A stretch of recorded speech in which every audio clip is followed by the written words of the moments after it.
What if I told you that one of the greatest cities of the ancient world was not lost because it was buried by some magical curse, but because the world around it changed? Not conquered in a single dramatic battle, not erased in one catastrophic day, but slowly abandoned, little by little, until the city that once controlled deserts, trade routes, and immense wealth became a ghost in stone. That city is Petra. Today, Petra is famous for its rose-red cliffs, its temple-like facades carved directly into rock, and its appearance in movies and documentaries that make it seem almost mythical. But the real story of Petra is even more fascinating than the legend. Because Petra was not just a city, it was the capital of a desert empire, a place where ancient traders crossed paths carrying frankincense, myrrh, spices, silk, and secrets. A city built by the Nabataeans, a people so skilled at surviving in one of the harshest environments on Earth that they turned desert into power. And then, somehow, it vanished from the world's memory. So how does a city like that disappear? How does a kingdom that once thrived in the middle of the desert fade into silence? And what really happened to Petra? To understand its disappearance, we have to go back to the beginning. Long before Petra became a wonder of the ancient world, the Nabataeans were a wandering Arab people. They were not originally known for grand palaces or massive monuments. They were known for something far more valuable in the desert: control. Control of water, control of routes, control of movement. In the ancient Near East, trade was everything. Long-distance caravans carried luxury goods from southern Arabia, Egypt, India, and beyond. Frankincense and myrrh were especially valuable, used in religious rituals, embalming, medicine, and daily life. Whoever controlled the caravan routes could grow rich. And the Nabataeans understood this better than almost anyone. They settled in a region where survival was difficult, but opportunity was enormous. The rocky valleys and cliffs of southern Jordan offered natural protection, hidden pathways, and something even more important: access to water sources that others could not easily exploit. Petra was not chosen by accident. It was strategically perfect. Its location gave the Nabataeans a stronghold in a region where trade routes converged. Caravans passing through Arabia, the Levant, Egypt, and the Mediterranean often needed safe passage, supplies, and protection. The Nabataeans offered all three for a price. They became intermediaries, merchants, guides, and guardians of commerce. Over time, their wealth grew, and with wealth came ambition. Petra became their capital, and it was transformed from a hidden settlement into a dazzling city carved into the living rock. The famous facades that survive today, like the treasury and the monastery, were not buildings in the usual sense. They were monumental tombs and religious structures, cut with extraordinary precision into the sandstone cliffs. This was not a primitive desert village. This was an urban center with sophisticated engineering, planning, and artistic vision. The Nabataeans had to solve one of the hardest problems in the desert: water. And they did. They built dams, cisterns, channels, and reservoirs. They redirected floodwaters and stored rain. In a place where every drop mattered, they turned the landscape into a managed system. This allowed agriculture, trade, and large-scale settlement to flourish where most people would have seen only emptiness. For centuries, Petra thrived because the Nabataeans were masters of adaptation. They were also masters of diplomacy. Their kingdoms sat among powerful neighbors: the Seleucids, the Ptolemies, the Hasmoneans, and later the Romans. Yet the Nabataeans managed to remain independent for a surprisingly long time.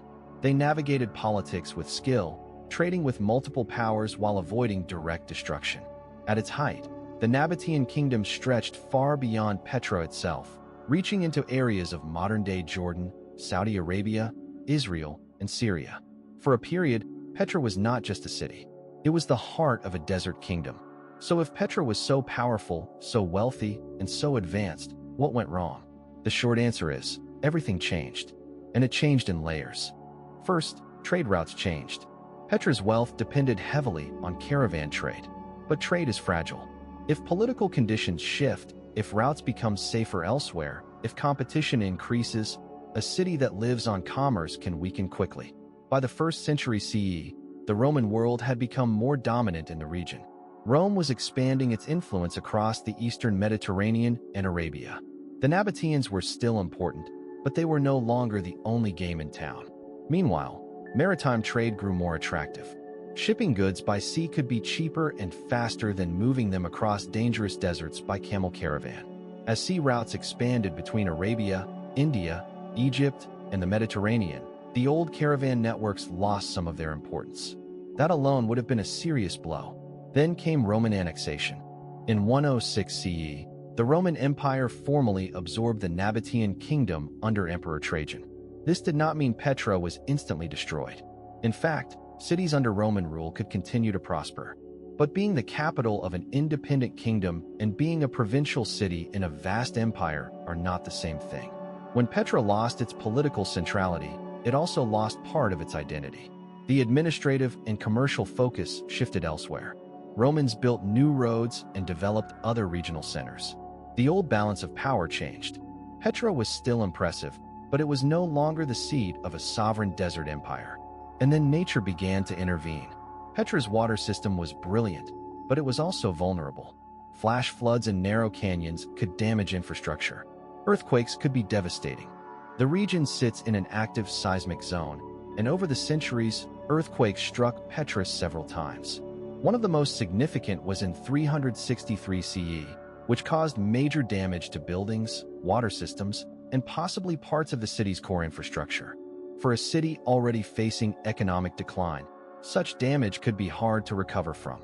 Another major earthquake in 551 CE affected the broader region and likely contributed further to Petra's deterioration. But even that was not the end. Petra continued in reduced form under Byzantine rule and later under early Islamic control. It did not vanish overnight. People still lived there. Life continued, though on a smaller scale. Churches were built in the Byzantine period. The city remained part of regional history. And yet, slowly, the center of gravity moved away. Why? Because empires change routes, and routes change cities. As political and economic life shifted to other urban centers, Petra became less essential. As maintenance became harder, water systems deteriorated. As trade declined and earthquakes damaged key structures, the city's grandeur was no longer sustainable. Eventually, what had once been a bustling capital became a quieter settlement, then a remote place with only scattered inhabitants, and finally a ruin visited by local Bedouin communities but largely unknown to the outside world. So Petra was not destroyed in the simple sense. It was outlived by the world that had created it. And that brings us to one of the most fascinating parts of Petra's story, its long disappearance from global awareness. After the classical period, Petra slipped out of major historical memory in Europe and much of the wider world. Ancient writers had known it. Roman and Byzantine sources mentioned it. But as centuries passed, knowledge of the city faded from common maps and mainstream scholarship. To many outsiders, it became a lost city. But for local communities, it was never completely lost. The Bedouin people in the region knew of the site and its importance. They lived with the landscape, traveled its paths, and remembered its stories. What was forgotten by the outside world remained present in local memory. Then, in the early 19th century, Petra re-entered global history through the journey of Swiss explorer Johann Ludwig Burckhardt. In 1812, disguising himself as a Muslim traveler, Burckhardt heard of a ruined city in the area and was led to it. His account brought Petra to the attention of Western scholars and travelers, and the world was stunned. Here was a city carved into towering cliffs, nearly hidden by the desert, larger and more magnificent than many had imagined. The legend of a lost city was reborn. But unlike the romantic myth, the real Petra had a very human history. It was built by merchants, engineered by desert specialists, ruled by kings, affected by trade, politics, earthquakes, and environmental pressures. It did not disappear because of mystery. It disappeared because it was part of the ancient world, and the ancient world was always changing. Now let's talk about what made Petra so extraordinary in the first place, because understanding its rise helps us understand its fall. The Nabataeans were not just traders. They were innovators. They were experts in reading the desert. They knew where rain would collect, how floods moved through the wadis, and how to preserve water long after the storms had passed. In an environment where many cultures struggled to survive, they built systems that allowed them to thrive. Their architecture also reveals something important. Petra was a cultural crossroads. Its art, inscriptions, and design show influences from Arabian, Hellenistic, Egyptian, and Roman traditions. This was not an isolated civilization. It was a meeting point of worlds. And that is a key reason Petra was so successful. It did not reject outside influences. It absorbed them. The Nabataeans created a hybrid society, blending desert life with international commerce and cosmopolitan style. The result was a city that looked unlike any other. Even the famous treasury, despite its modern nickname, tells us something about Petra's identity. It is likely not a treasury at all, but a tomb or ceremonial monument. Its ornate facade reflects a world in which monumental stonework communicated power, status, and belonging. The scale alone suggests wealth, but the craftsmanship suggests confidence. This was a people who believed their city mattered, and for a long time, they were right. So what caused the final decline? It was not one cause. It was a chain reaction. Trade routes shifted. Roman control changed the city's role. Earthquakes damaged vital infrastructure. Water management became harder to maintain. The regional economy evolved.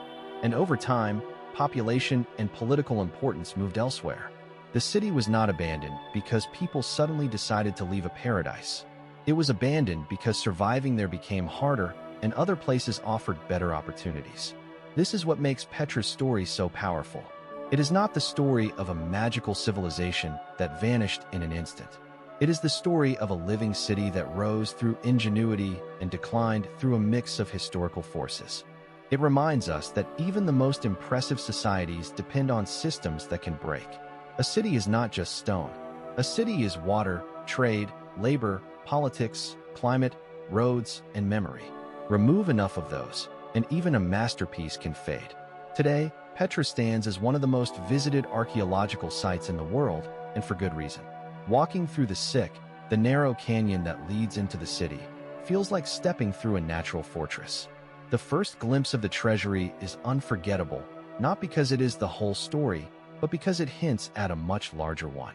Beyond the famous facade lies an entire urban world. Tombs, temples, roads, stairways, tomb facades, sacred spaces, homes, and traces of daily life. And archaeology keeps revealing more. Researchers continue to study Petra's water systems, burial practices, trade connections, and urban development.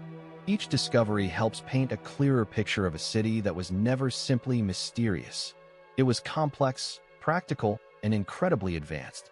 Petra is often remembered as a lost city, but maybe that phrase is misleading. It was never truly lost. It was hidden by time, by geography, and by the rise and fall of empires. Its stone monuments survived because the desert preserved them. Its memory survived because local people never fully forgot it.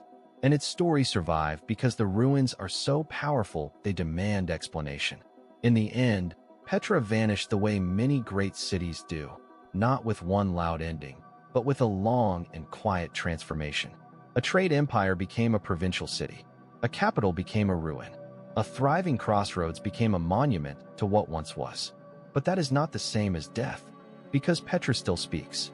It speaks through its carved facades and water channels. It speaks through inscriptions and tombs. It speaks through the desert itself, which both protected and eventually outlasted it. And perhaps that is the real lesson of Petra. Great civilizations do not disappear because they were weak. They disappear because history keeps moving.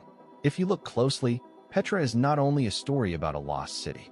It is a story about adaptation, innovation, vulnerability, and memory.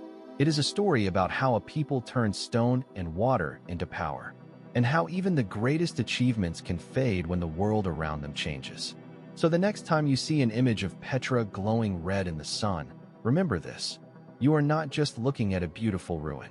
You are looking at the remains of a desert empire that mastered survival, shaped commerce, and built a city so remarkable that the world had to rediscover it centuries later. And that makes Petra not just one of the wonders of the ancient world. It makes Petra one of the most extraordinary stories ever told. If you enjoyed this journey into the real story behind Petra, make sure to like, subscribe, and stay with us for more hidden histories, forgotten empires, and the incredible places time tried to erase.